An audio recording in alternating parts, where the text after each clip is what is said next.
domestic strangulation case. The burglaries, we had a garage that was entered and then a business, no arrests on either.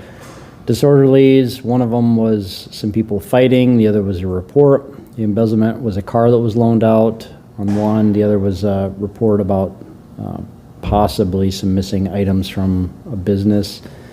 Family disputes are protection order violations and other reports. Frauds are ID thefts and credit cards. Larcenies, a few shopliftings, a few unlocked cars, nothing concentrated in one area. No big quantities on the narcotics, simple assaults or domestics and reports. The one vandalism was a car window, and the weapons violation, that was a gunshot. That was yesterday afternoon. That was in the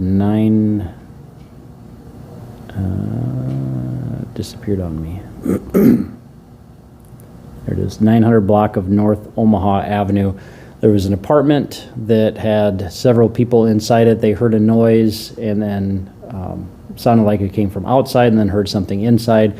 Ended up finding that the bullet went from outside the building through a couple of doors in the apartment, or a couple of walls, I guess, and then ended up dropping. Nobody was injured with that. They have no idea, I guess, who fired the gun or why it was fired.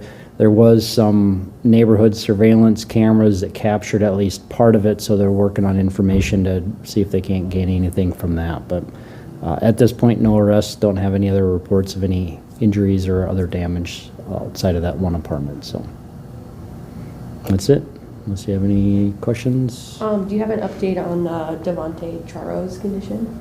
Still in the hospital. Nothing new with that.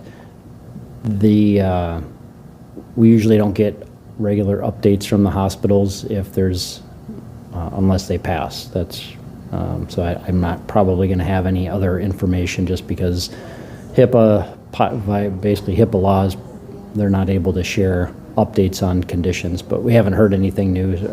Still in the hospital. Do you have any more details on just the incident and the circumstances or like charges or anything? No. You know, it'll take quite some time for that accident reconstruction to take place. Once that's done, once the full investigation is done, then it would be, the entire case would be sent over to the state's attorney's office and the city attorney's office. They would review it and make any determination about charges. So I'd say we're way too early in this process to be able to say whether there will or will not be any charges.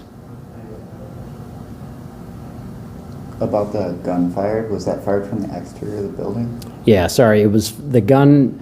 The gun was fired outside of the building. The bullet went through the exterior wall and then at least one other wall inside the apartment. I think I rambled through that, didn't make that clear, but yeah, the bullet was fired, or the gun was fired outside the apartment building. Okay. So you don't know if it was like a neighboring house or a passing car? No, we don't. We're hoping some of that neighborhood surveillance video will help. I won't say that it will tell us what exactly happened, but sometimes if we get cameras in the right place, it'll kind of maybe show some of the stuff and at least who's involved, and then we can kind of go from there. Anything else? Okay, thanks.